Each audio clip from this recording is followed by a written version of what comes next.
Welcome to Healthy Planet, the show for people who care about their health and the health of our planet on the ThinkTech live streaming network series. I'm your host, Dr. Grace O'Neil. Joining me today is Cathy-Louise Broda, yoga teacher and owner of yoga studio Purple Yoga Hawaii. Today, we're going to talk about finding your core. So let's get into it. How can finding your core help you with back pain, Cathy? One of the main things when people have back pain is they discover that they don't have strong abdominals. So part of finding our core is it's our abdominal, the layers of abdominal wall.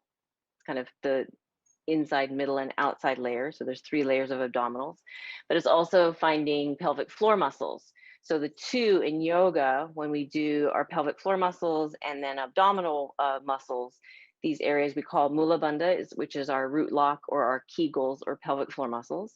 And then we have our Uddiyana, which is our abdominal lock or abdominal engagement. Those two things coming together pull towards your spine, and that helps to stabilize your sacrum, your lower back.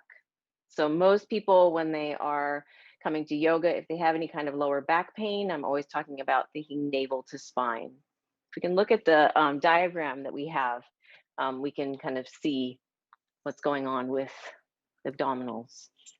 So on the diagram, you'll see the front, we have, you'll see the words navel to spine. So literally thinking, if you pull your navel back towards your spine, that's just the beginning of finding your core. And then for the pelvic floor Kegels muscles, we have the front, which is the urethra, middle, which is the perineum, and back muscles, which are the anus. And literally thinking from your pubic bone to your tailbone of literally thinking of everything lifting up.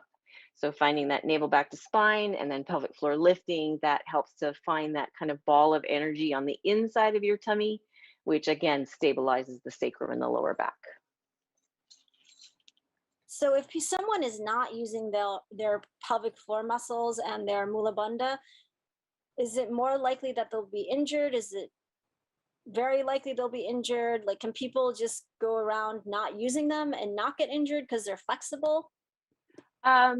Yes, I think that generally in yoga, it's like if you're flexible, you can practice without doing bandhas. But what happens is that if you overdo something or you go too deeply into a posture, and then maybe you're pushing yourself into it, and if you're not supporting the back, you'll get sometimes a little twinge where the sacroiliac joint meets. It's like a V shaped where your spine kind of drops into your lower back, and you've got the sacroiliac joint. And so sometimes there's little tiny movements in the joint, and if it's not, say if you're going into a deep forward bend, and then you push yourself a little bit more, you might just feel a little zing or a little like, ooh, it's like a little, kind of sometimes even people feel like a hot sensation. That usually means that you've gone a little bit too far. And then what happens is that over time, if you keep going into that without using your abdominal or your Kegels muscles, then it just gets more and more angry. And then that's why some people will come into yoga and they'll leave and their lower back hurts and they're like, oh, yoga's not very good because my back hurts. And if that's the case, I always talk about it's like, well, we need to find that core. And for a beginner person, generally, I'm just saying, let's just think navel to spine, because for a lot of people, they don't understand the pelvic floor muscles, and it can be, some people can think, well, why do I need to do that? So usually I'll just say, just think navel to spine, and then they understand it's that health and safety, like bend your knees, use your core. We hear all these things every day, but then it's actually putting it into practice in either in a yoga class or just day-to-day living, getting in and out of your car, lifting up grocery bags, really anything that we do, finding your core will really help with the lower back. So if you already have lower back problems, is this something that people can incorporate into their daily life already? Yes, Don't do yoga. yes, yeah. And I think that simply thinking kind of tall and long in the waist, thinking that navel to spine, that's kind of the beginning of finding some relief. it's kind of ironically that sometimes lower back pain is because the body is in kind of a hunched over position. Either you're sitting like you're sitting at your computer really rounded, or sometimes when I sit in my car, I can feel the bucket seat nature of the car seat. Yeah. So doing something like making sure you're sitting in an upright chair, or in my car, some cars have the fancy that, you know, you can kind of pump up the lower back area, or Yeah. Look, that's support. put a pillow, something in your lower back to support the back. Because if you're in that rounded kind of C curve position, what can tend to happen is that the lower back will start to ache. Yeah, so that would be a good time to actually pull in your mula bandha and your Yeah, yeah. yeah, So yeah, because I mean I feel like whenever I go on a long car trip, I always have incapacitating definitely. back pain Yeah. Yeah, after that. definitely. Yeah. I mean, I Yeah. find that sometimes during the, I take my daughters to school in the morning, some mornings, and we take one daughter early, and then I come home and I take my other daughter. And then by the second car ride home, Mhm. I'm like, my back already hurts. And I've probably just been sitting and kind of slunched over driving, and I'm Yeah. not sitting up tall. So the more tall you feel internally, Mhm. the more your abdominal muscles will connect to your spine. But then there's also the psoas muscle, but that's a whole other set of muscles that kind of hard to describe. And if we just think navel to spine, sit up tall, get something to support your back, that should help to begin to relieve the lower back. Yeah. How about why don't you show us the video right now and show Yeah. us how people can incorporate the mula bandha and how it sort of works, or Yes. the just your So bandha in general? in this video, I'm in a forward bend, and you can see my tummy's really kind of falling down. So this would be an example of a very big belly breath, and I'm not engaging my core at all. I'm pulling with my arms, but I'm really just letting everything hang out. So there's that kind of hanging out. And I'll come up to stand. You can see it's just kind of falling. The second version, I'm going in and I'm thinking, breathe into my rib cage. You can see all of a sudden the tummy kind of sucks up and in. So now I'm using my core so I can pull a little bit more, and I know that I'm going to be safe if I am pulling into a forward bend. And it's kind of counterintuitive, but when I inhale, I can feel my navel like right here, it sucks up and in. I'm supporting my lower back, and then I stand up. So I was just thinking another thing that can be helpful as well as navel to spine is like, how do I breathe? And I always tell people it's like breathing into the rib cage. That if you breathe, a belly breath is a very low breath, kind of down in your tummy. If you're pulling your navel to your spine and you breathe into your rib cage, the rib cage expansion helps to actually lift the pelvic floor and helps to lift the abdominals as well. So if you just think of it as like a pressure, that if I open up I open up my rib cage at the top, then naturally there's this pull up from the bottom. So it's almost like you don't even have to think about it. Just think, I'm going to expand my rib cage, and you get that natural kind of suction on the inside of the body where the pelvic floor lifts.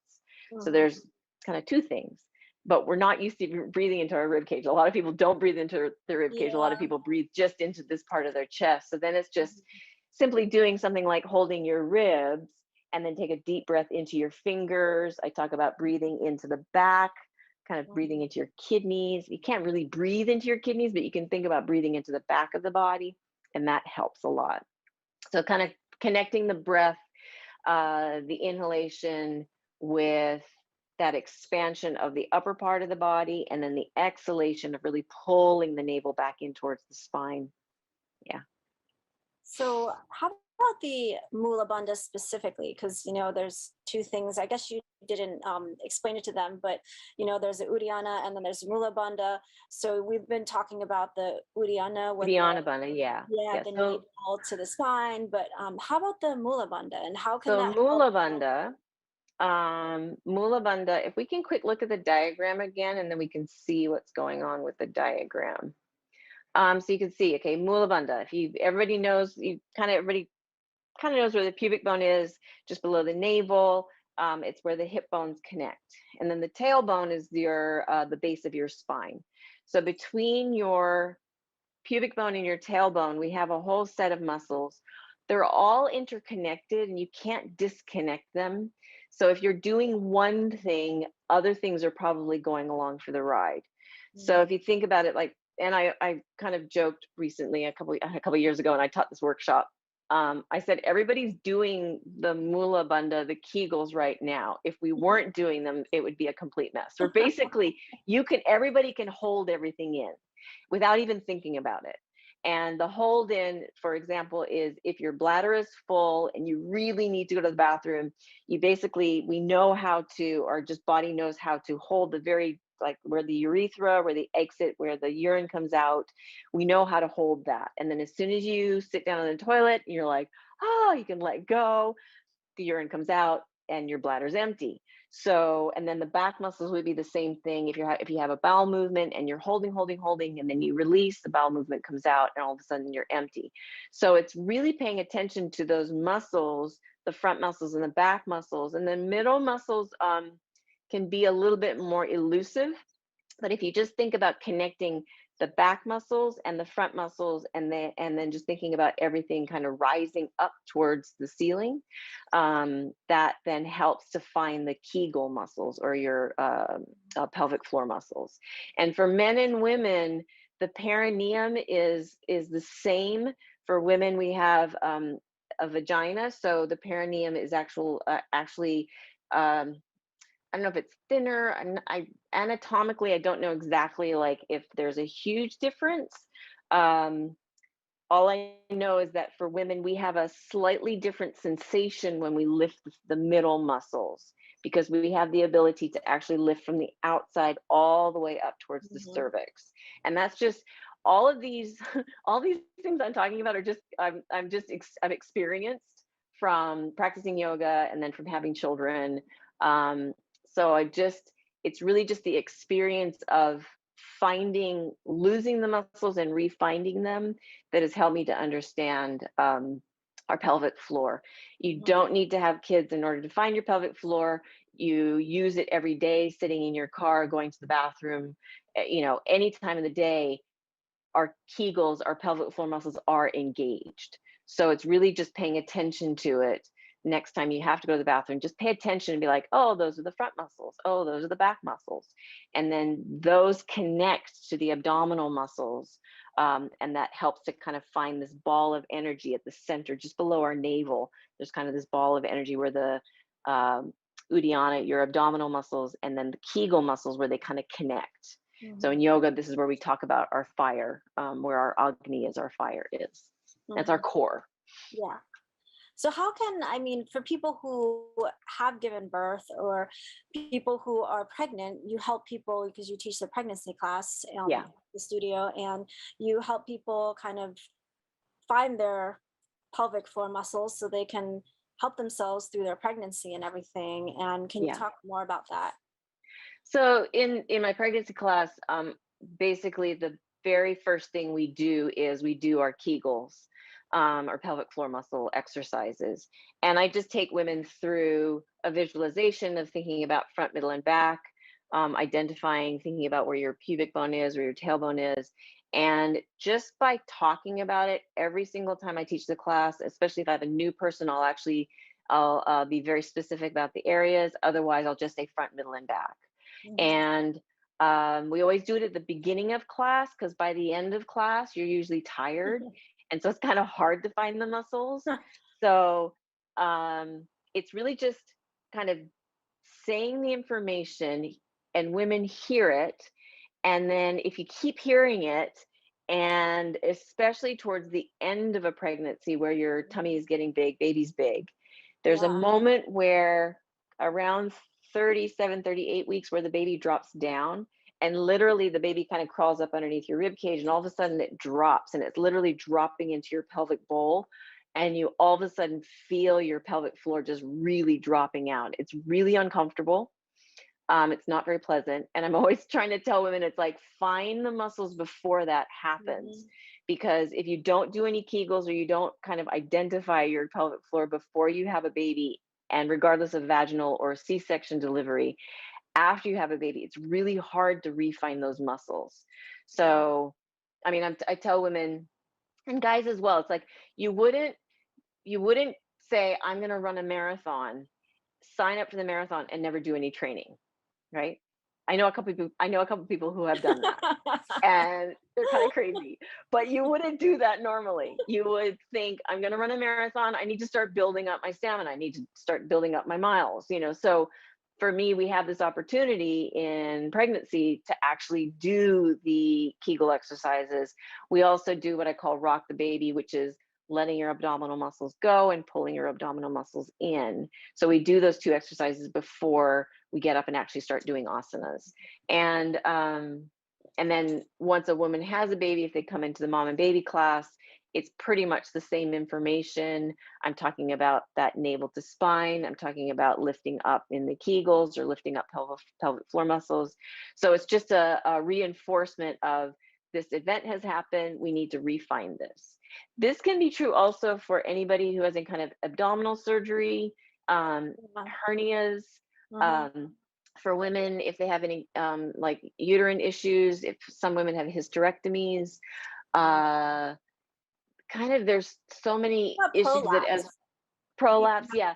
Prolapse is the whole prolapse. It's a little bit more difficult maybe, but yeah, that's like, and prolapse, it's too late by then, uterus, yeah, the uterus and also the bladder prolapsing.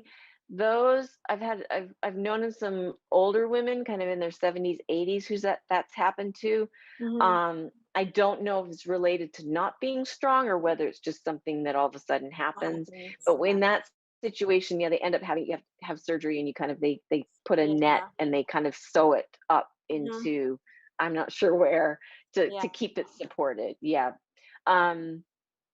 I'll let you know if that ever happens to me. Oh no! I don't think so. I don't think so. No, I feel like those of us that do yoga, it's like we're kind of walking experiments to see what happens as we get older. And I feel like I have 3 kids, and having had, I had a singleton and I had twins.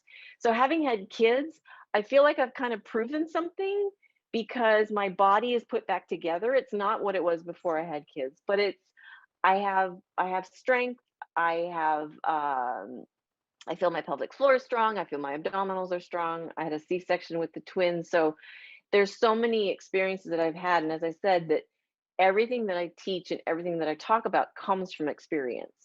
And so if somebody has a question, then it's like, we'll ask that question and then we'll try and figure out how we can help you to make things better or help things to heal with any kind of lower back pain or abdominal pain or rib cage, whatever it is. We try and help, but going at it from that core, because the core is so important just generally in everything. From any kind of sports to aging to any kind of injuries. Balance, it usually goes back to, if you can find your core, if you can be strong in your center, then other things kind of can go back to some sort of equilibrium. Yeah, I mean, as you age, it's very important to have a good, strong core for balance. Every single time you fall, you might take a hard fall, or you could take an easy fall.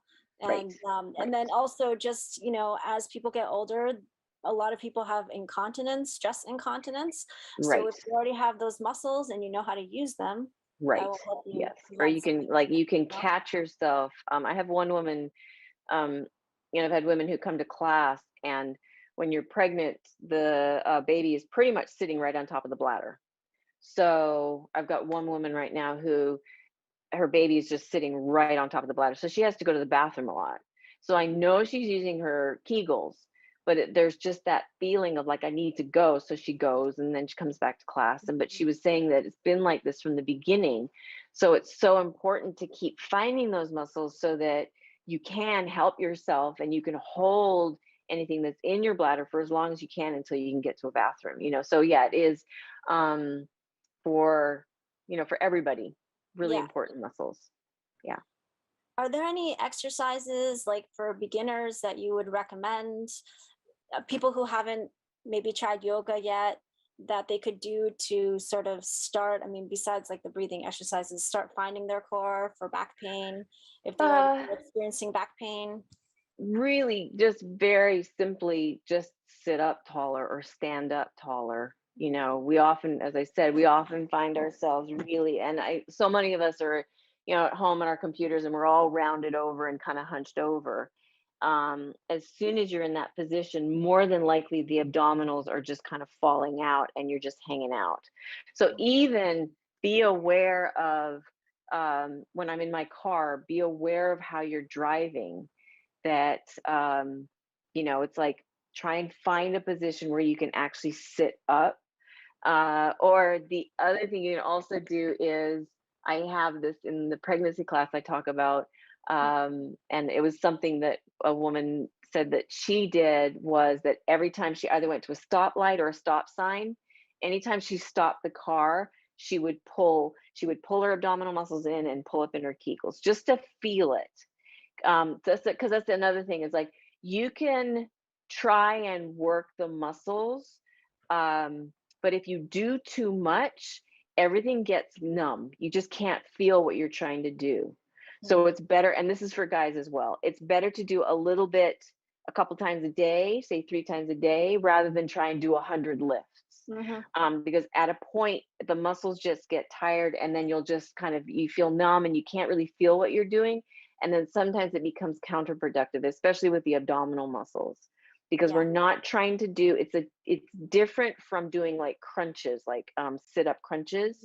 It's actually, if we can show the second video of me in downward facing dog, because then you can see that kind of scoop. So here in this, I'm going to do one breath. I think, there we go. So this is a belly breath where my tummy is just falling down.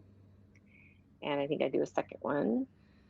So again, there's the inhale. So you can see I'm not using my core. There's no abdominal muscles. There's no pelvic floor muscles. Now watch on this next one. I'm breathing into my rib cage. I'm breathing into my back. I'm breathing into my bra strap.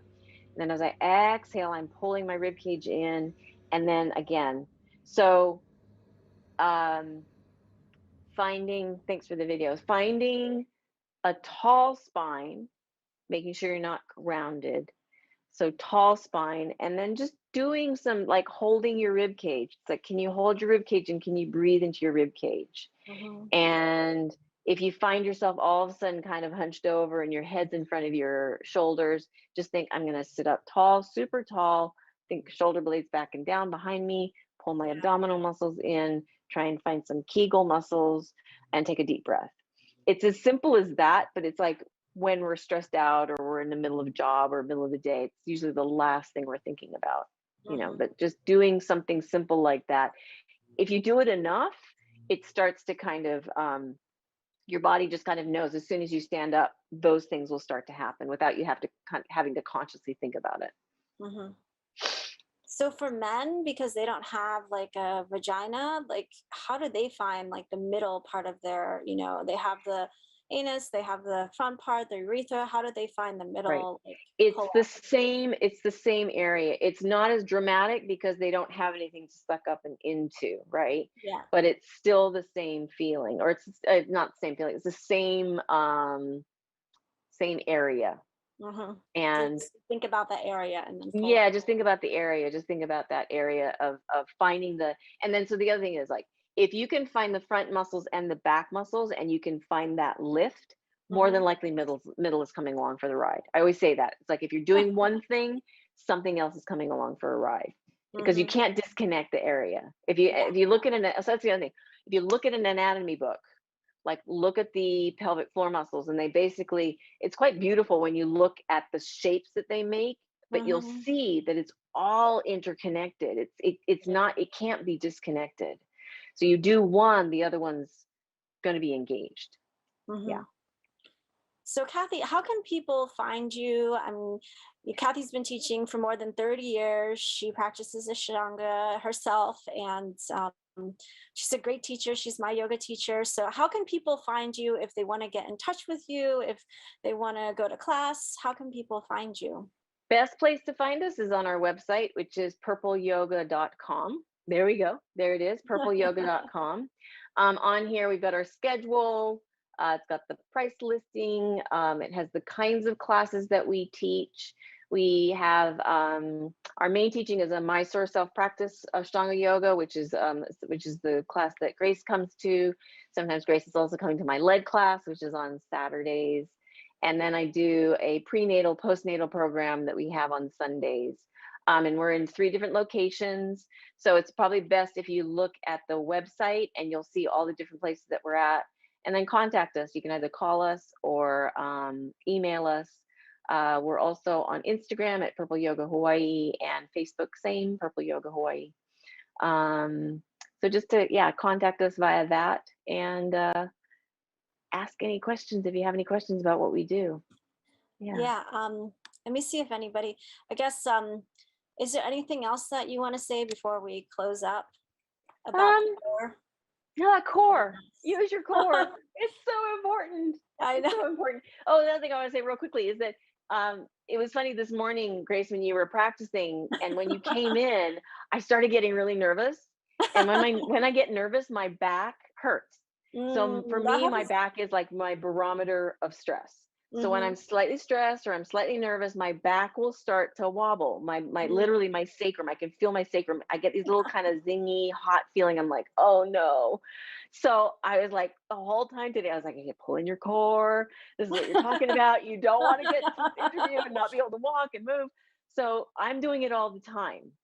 So you might find that if you have stress, that your lower back takes that stress, or all of a sudden your abdominal muscles, like you get a shock and your abdominal muscles just let go and you feel your back, you're like, first thing do, take a breath and then pull your navel back in towards your spine. That's like the best advice that I can make. Think tall and pull everything in. So this morning I was doing bandhas as I was teaching.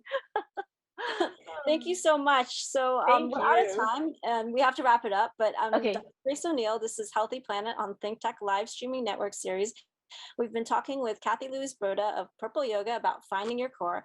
Thanks to all of you for being here, and thanks to Max, our broadcast engineer, and the rest of the crew at ThinkTech for hosting our show. And thanks to you, our listeners, for listening. I'll see you on March 3rd for more of Healthy Planet on ThinkTech, the show for people who care about their health and the health of our planet. Our next show features guest Darlene Lou McDowell, butterfly rancher and owner of Sharing the Butterfly Experience, and expert in raising monarch butterflies. We will be talking about monarch butterflies. If you have ideas for the show, please contact me at healthyplanetthinktech@gmail.com. Check out my website at graceinhawaii.com for more information on my projects, including future show guests. I'm Dr. Grace O'Neil. Aloha, everyone.